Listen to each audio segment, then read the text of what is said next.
Today we will understand how to solve a circuit problem using mesh analysis which does not have a current source. So before solving a problem using mesh analysis, we need to know what is a mesh. So a mesh is defined as a loop which does not contain any other loop in it. So here by this definition we must be clear that a mesh is also a loop which should not contain any other loop inside it. So if we consider in this diagram, here we can see that uh, let us name this as A, this point as B, this point as C, D, E and F. Here we can see that A, B, C, D, E, F. So the loop A, B, C, D, E, F, A is a loop, and here A, B, E, F, A is also a loop. A, B, E, F, A. And B, C, D, E, B is also a loop. B, C, D, E, B is a loop again. Here by the definition of the mesh we can see that it is mesh is a loop which should not contain any other loop inside that loop. So here A, B, C, D, E, F, A is a loop, but it is not a mesh because this loop contains two more loops inside it, which is A, B, C, A, B, E, F, A and B, E, D, C, B.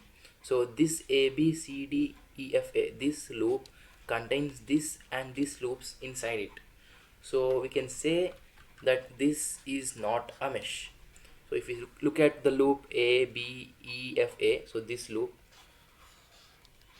so if you look at this loop doesn't contain any loop inside it, so you can say that this is a mesh. So this is a mesh. In the similar way, B, C, D, E, B, this loop does not contain any other loop inside it, so we can say that this is a mesh too. So this is a mesh. Here we can see that we have two meshes and three loops. So this circuit diagram contains three loops and two meshes. By now I'm sure that you know what is a mesh and what is a loop.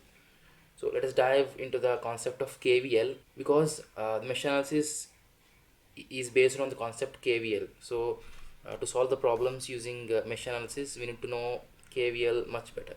So let us dive into KVL now. Now let us understand the KVL law. So the definition of KVL is that the algebraic sum of all the voltages around a closed loop is zero. So what does this mean? Here the algebraic sum of all the voltages around a closed loop is zero.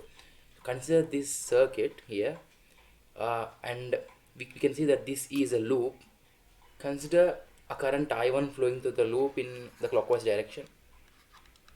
Here we can see that here if we start from the voltage V2, so here we can see that the current is passing from this higher voltage to lower voltage. So here we can see that the voltage is being decreased. We know as the voltage decreases we will use a negative sign before that, so minus V2. As the voltage is decreasing, so it will result in the negative voltage, so we write the voltage V2 as minus V2, and here after the voltage V2 we will head towards the voltage V1. Here we can see that the direction is from negative to positive, so this direction is from negative to positive.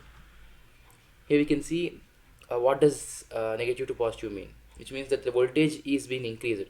Negative means a lower value, positive means a higher value. Here we can see that the voltage is increasing. As the voltage is increasing we will have its sign as positive, so plus what is the value of voltage here, V1. And here if we iterate through this loop we will reach the resistor R1 here. Do you remember Ohm's law? What is Ohm's law? V equals to IR.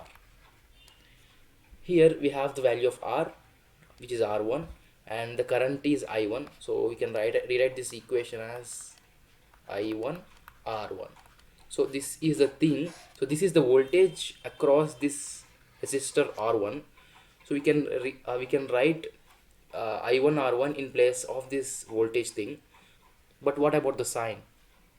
We need to always remember that if any current is passing through a resistor, let us consider a resistor R0 here, R0, and uh, let us consider a current I0 passing through this resistor. And if any current I0 is passing through a resistor, some resistor, then the voltage will decrease for sure, which means that this side of the resistor will have a higher voltage and this side will have a lower voltage. So if any current is passing through a resistor, then there will be a voltage drop in the direction of the current. So due to which here, as the current is going from this side to this side, which is I1, here we will have a higher potential and here we will have a lower potential. So here we can see that the direction is changing from higher potential to lower potential. So what does this mean? This means that the voltage is being decreased across this component. So as the voltage decreases, we need to take its sign as negative. So we have voltage here, voltage of this resistor V1 I1, which is I1 R1, and we have its sign as minus negative of I1 R1. So this is how we write the voltage of resistor in the mesh analysis. Similarly, in a similar way, we can write the voltage of the resistor R2. So as the direction of the current is in this direction, so this will have the higher potential and this will have lower potential. As the direction of the current is from higher potential to lower potential, here we can observe that the potential is being decreased. So if the potential decreases, we take the sign of the potential as negative. And from the Ohm's law, V equals to IR, we have the resistor as R2, the current I as I1. So with respect to resistor R2, we will get the voltage as I1 R2. So this is the voltage at the resistor R2, at this resistor. So we can write it here, I1 R2. So if you rewrite this equation here, V1 minus V2 minus I1 R1 minus I2 R2. So here we have algebraic sum of all the voltages across a loop. And what is the next step to do? See, the algebraic sum of all the voltages around a closed loop is 0. So we need to equate this equation to 0. So this is the KVL analysis or the KVL application for this circuit. This is how we apply the KVL rule in a closed loops. So the mesh analysis is purely based on the KVL rule. So we must learn it thoroughly. Before solving the problem, so we need to keep some basic points in our mind. The first point is that the mesh analysis can only be applied to a planar circuits. So what is a planar circuit? A planar circuit is one that can be drawn in a plane with no branches crossing each other. So here this is the circuit. This is a planar circuit. If you cross a branch through this circuit, then this is not considered as a planar circuit. So this is how we take the difference between planar and non-planar circuits. And the current through any mesh, we know how to find what is a mesh and what is not a mesh. Here we are given that the current through any mesh is called as the mesh current. So if we consider a current through this loop or this mesh as I1 and through this mesh as I2, here we can see that the current through this mesh, consider this as mesh 1 and this as mesh 2. So the current through this mesh is called as mesh current, which is equal to I1. So in mesh 1 we have the mesh current as I1, and in this mesh 2 we have the mesh current as I2. So now let us solve this question. Calculate the currents in each mesh. So here we are given to calculate the currents in each of these meshes. So to calculate the current or to apply the mesh analysis, we need to consider the current in the direction of the current in either clockwise direction or in the anti-clockwise direction. So here for simplicity we will consider it in the clockwise direction for now. So this is the current I1 flowing through this mesh. Let us name this as mesh 1 and this as mesh 2. So this is current I1 and let us name this current as I2 in the clockwise manner. Now here we are asked to calculate the currents in each mesh, which means we are required to calculate current I1 and current I2. So this is what we need to calculate in this thing. Okay. Now if we analyze the mesh 1 using KVL, so to solve this type of problems using mesh analysis, we need to apply KVL to each mesh. So this is mesh 1. So if we apply KVL in this mesh, what we obtain is, here we have, let us start from this 90 volt voltage. Here you can see that the direction is taken from the negative side towards the positive side. What does that mean? Here this simply means that the voltage is increasing as we pass through this component. So if there is an increase in voltage, we will take its sign as a positive thing. So 90 plus 90 volts.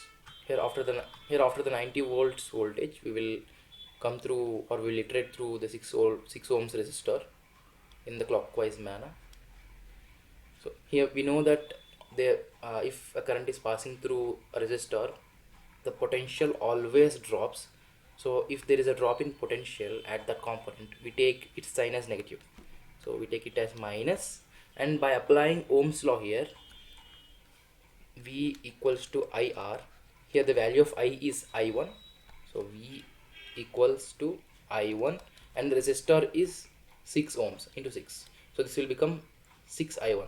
So if we write it here, 6I1,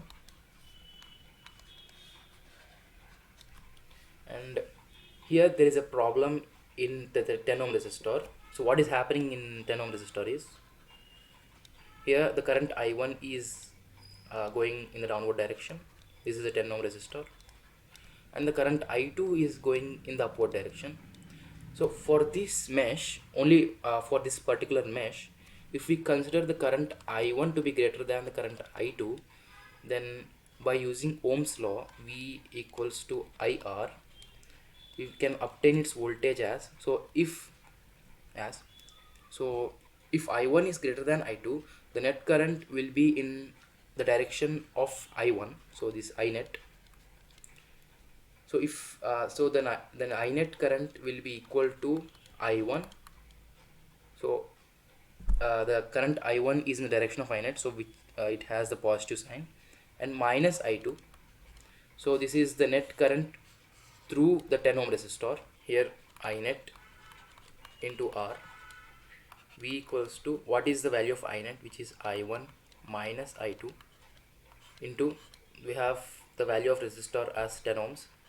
So this is the potential across the 10 ohm resistor in the first mesh. And we know the potential always decreases when we pass through a resistor. So we take its sign as negative of I1 minus I2 into 10. And finally we reach the 4 ohm resistor. We can write it as minus 4 I1 and equate it to 0. So this is the equation of the mesh 1. By simplifying it, you get 90 minus 6 I1 minus 10 I1 plus 10 I2 minus 4 I1 equal to 0, which will be minus 16 I1 minus 20 I1 plus 10 I2 plus 90 equal to 0. So which will be 2 I1 minus I2 minus 9 equals to 0. Considering this as equation 1, so here till now we have solved the mesh 1. Now if we take a look at the mesh 2, so mesh 2, Let us iterate through the mesh 2 in the clockwise direction with current I2 in it. Let us start with the 15 ohm resistor. We know the current always, the voltage always decreases if we iterate through a resistor. So as the voltage decreases, we can write its value as minus 15 I2, and here we can see the potential is being decreased. The direction is taken from a higher potential towards a lower potential, which means there occurs a decrease in the potential. So as there is a decrease in potential, we take its sign as negative of 40 volts. Now we have reached the 5 ohm resistor in this direction. So as we have seen in the previous way, by using Ohm's law, we can write it as minus 5 I2. And finally here we have reached the 10 ohm resistor. If we rewrite the diagram at 10 ohm resistor, here we can see that the current is upwards, the current I2 is upwards, and the current I1 is in the downward direction. If we draw the currents I2 and I1, so in this particular mesh we need to consider that the current I2 is greater than the current I1, so due to which the net current will be in the direction of I2 Inet. So how can we obtain the value of voltage across this resistor? So by using Ohm's law, V equals to I net into R. Here we can obtain the value of I net by, here we can see that the current I2 is in the upward direction and the current I1 is in the downward direction. So the I net will be in the upward direction and the value of I net will be I2 minus I1. So this is the value of I net. So if we substitute this here and the resistor value in this, then we obtain its equation as 10 of I2 minus I1. So if we write it here, minus 10 of I2 minus I1 equal to 0. Now by rewriting this equation, minus 15 I2 minus 5 I2 minus 40 minus 10 I2 plus 10 I1 equating to 0. So 15 minus 5 minus 20 minus 10 minus 30 minus 30 I2 and plus 10 I1 minus 40 equating to 0. This will be 3 I2 minus I1. Okay, let us write it. Take I1 first. I1 minus 3 I2 minus 40 equating to 0. So this is the obtained equation by solving mesh 2. Let us name it as equation 2. Now from the question we need to find the currents I1 and I2. So if we solve equation 1 and equation 2, we can obtain the values of I1 and I2. So what is the equation 1? 2I1 minus I2 minus 9 equating to 0. 2I1 minus I2 minus 9 equating to 0. Sorry, this will be 4. Okay, and if we multiply the equation 2 with 2, it will be 2I1 minus 6I2 minus 8 equating to 0. Minus, taking this as plus and plus, so this will be cancelled out. Here we are left with 5I2. This will be minus 1 equal to 0. So the value of I2 will be 1 by 5. Now by substituting this value of I2 in equation 1, then we can obtain it as 2I1 minus 1 by 5 minus 9 equating to 0,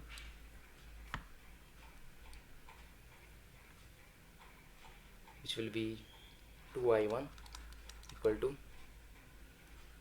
46 by 5 I1 will be 23 by 5. So this is the, so these are the values of I1 and I2.